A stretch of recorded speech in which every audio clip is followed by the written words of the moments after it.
हम यहाँ पे इफ्तिताह कर रहे हैं। कायद-ए-आज़म यूनिवर्सिटी जो है पाकिस्तान की सबसे बड़ी यूनिवर्सिटी है।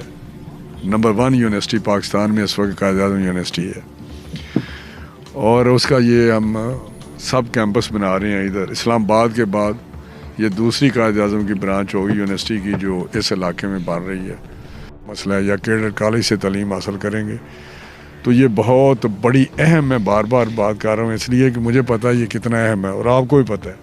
और ये बड़े दरीना मुतालबा था यूनिवर्सिटी का इस इलाके के लिए, वो पूरा किया है। और साथ कैडर कॉलेज का खुद ही मैंने सोचा था कि इधर कैडर कॉलेज होना चाहिए और आज अल्लाह के फजल से वो बनने जा रहा है।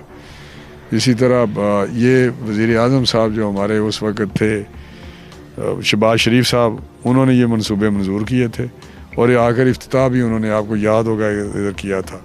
आज बाकायदा इसकी फाउंडेशन जो बुनियाद है वो रखी जा रही है और उसके साथ ये 35 एकड़ पे बन रही है और इसके साथ ये कैडर कॉलेज भी शुरू किया हुआ है और ये अरबों के मंसूबे हैं। ये मेरा ख्याल है कोई 2, 3, 4 अरब की या 5 अरब का ये मंसूबा है। इंशाल्लाह ताला हमारे इस इलाके से, हमारे इर्द गिर्द के इलाके से या लाहौर से, या क्योंकि ये पंजाब का एक कैटर करना है इसने, क्योंकि इस्लामाबाद का जो मुल्क के वहाँ पे बच्चे पढ़ते हैं, पूरे मुल्क के, बाहर के मुल्कों से भी उधर कायद-ए-आज़म यूनिवर्सिटी में आके पढ़ते हैं। तो इधर ये मैं समझता हूँ लाहौर या जो गुजरांवाला या फैसलाबाद सारे के बच्चे इधर पढ़ेंगे आके ये, और हमारे बच्चों को बिलखसूस बहुत बड़ी सहूलत है। ये तालीम की तरफ एक बहुत अहम हमारा कदम है इस इलाके की बेहतरी के लिए। और इसी तरह कैडर कॉलेज है, वो भी 85 में उसका एक है कैडर कॉलेज, उसकी ब्रांच इधर बन रही है और 85 में कुछ हमारे बच्चे इधर से पढ़ते हैं। ये जो हमारा इलाका है मुझे पता है क्योंकि मैंने वहाँ पे कुछ उनके एडमिशन के मामला थे या दूसरे, तो वो वहाँ पे मैं फ़ोन करता था। तो ये बहुत अहम 2 मंसूबे हैं जो तालीम के और हमारे नौजवान बच्चों के लिए हैं, जो आगे उनकी तरक्की है।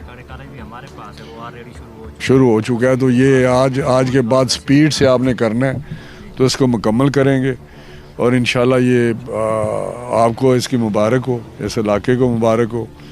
और ये एक हमारा, मेरी तरफ से हकीर या मुस्लिम लीग नून की तरफ से या हमारी क़यादत की तरफ से हकीर सा तोहफ़ा है हमारे इलाके के लिए, हमारे बच्चों के लिए।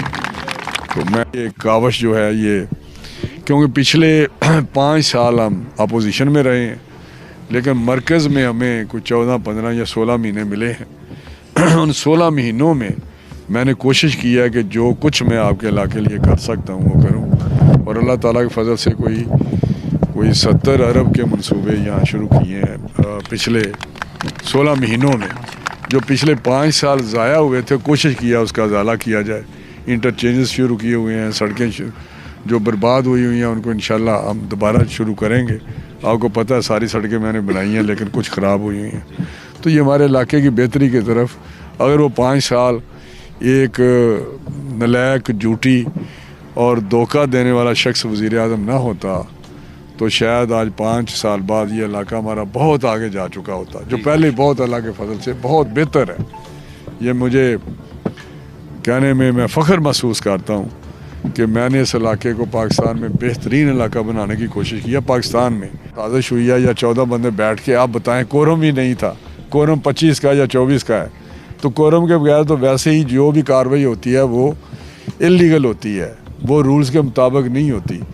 लेकिन मैं वो फिर अगर सही 100 का 100 भी पास करता तो सिफारिश होती।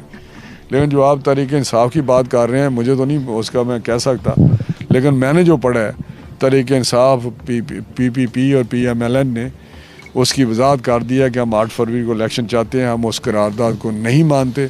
और पीपल्स पार्टी ने शोकर नोटिस भी दे दिए अपने 2 जो सेनेटर उधर बैठे हुए थे कि आप खामोश क्यों रहे हैं। तो पार्टियां जो हैं वो तमाम के बयान आ गए हैं कि 8 फरवरी को इलेक्शन होंगे। तो 3 दिन में आप देखेंगे, 12 तारीख से पहले टिकट देने हैं क्योंकि 12 को निशान जमा कराने हैं, तो उससे पहले हो जाएंगे। लेकिन 2-3 दिन में इंशाल्लाह फाइनल हो चुके हैं, बल्कि 70-80% तो काम हो चुका है। लेकिन क़यादत चाहती है हम इकट्ठे ही जो जहाँ पे कुछ मसले हैं वहाँ पे सारे वो फैसला कर इकट्ठी हम लिस्ट जारी करें, तो इंशाल्लाह 2-3 दिन में हो जाएंगे। आपको क्या फिक्र है, आपके सामने आपका कैंडिडेट खड़ा है। ये वाकई मैं आपको बता रहा हूँ कि हमारा इलाका इतना अच्छा हो चुका है और इसको और बेहतर करेंगे। 8 फरवरी को इलेक्शन हो रहा है। 8 फरवरी में आपने भरपूर तरीके से मुस्लिम नून को और मियाँ नवाज शरीफ को हमें कामयाब कराना है और इंशाल्लाह आपकी हुकूमत बनने जा रही है। तो वो 5 साल की कसर भी निकालनी है, वो कमी भी दूर करनी है और आइंदा जो हमारे जहन में चीज़ें हैं या मेरे ख्वाब हैं या मेरे प्रोग्राम हैं उनको भी पूरा करना है। तो आप था मेरा यहाँ यूनिवर्सिटी बनाऊँ, केडर कॉलेज बनाऊँ, आपको रास्ते दूँ, मोलन वाला जो पुल है उसका बड़ा दरीना मुतालबा था, वो भी अरबों हाँ का मंसूबा है। तो मैं समझता हूँ कि इंशाल्लाह ये 2-3 साल में आपको चीज़ें मिलेंगी और हमारी ज़िंदगी में और बेहतरी आएगी। तो सर्दी की परवाह नहीं करनी जिस तरह आज आपने परवाह की हुई है। काफ़ी मुझे पता चल रहा है कि सर्दी की वजह से लोग थोड़े से सुस्त होते हैं और होता है, सर्दी का असर भी होता है, लेकिन मैं सुस्त नहीं हूँ। तो आप सुस्त क्यों हैं? में एक करारदाद आई है इलेक्शन मुलतवी करने के हवाले से, उस हवाले से आप क्या कहना चाहते हैं? देखिए, पहले तो करारदादें बड़ी अहम होती हैं हमारे जो पार्लियामेंट है, नेशनल असम्बली या सेनेट, लेकिन ये कोई मैंडेटरी नहीं होती, ये एक सिफारिश होती है। और अक्सर करारदादें, बहुत अहम करारदादें हमने पास की हैं लेकिन कभी हुकूमत ने मानी नहीं। नेशनल असम्बली में जो सही नुमाइंदा हाउस है, ये इधर आए हुए हैं सेनेटर्स, बड़े काबिल एहतराम हैं, लेकिन ये मुंतखब तो हो जाते हैं। लेकिन उधर मैंने जो देखा 14 बंदे उधर थे, 16 में बैठे हुए, और जो पता चला है कि वो कहते हैं जी अचानक किसी ने जेब से एक कागज़ निकाला और वहाँ पे बात कर दी। मेरा नहीं ख्याल, इलेक्शन कमीशन की वजाहत के बाद उन्होंने कहा कि जी 8 फरवरी को इलेक्शन होंगे और हम पे सिर्फ़ और सिर्फ सुप्रीम कोर्ट का हुक्म लागू होता है। ये हमारे लिए कोई ख़ास है, इसकी अहमियत नहीं है। तो इलेक्शन 8 फरवरी को उन्होंने वजाहत दी है, तो इंशाल्लाह 8 फरवरी को होगा।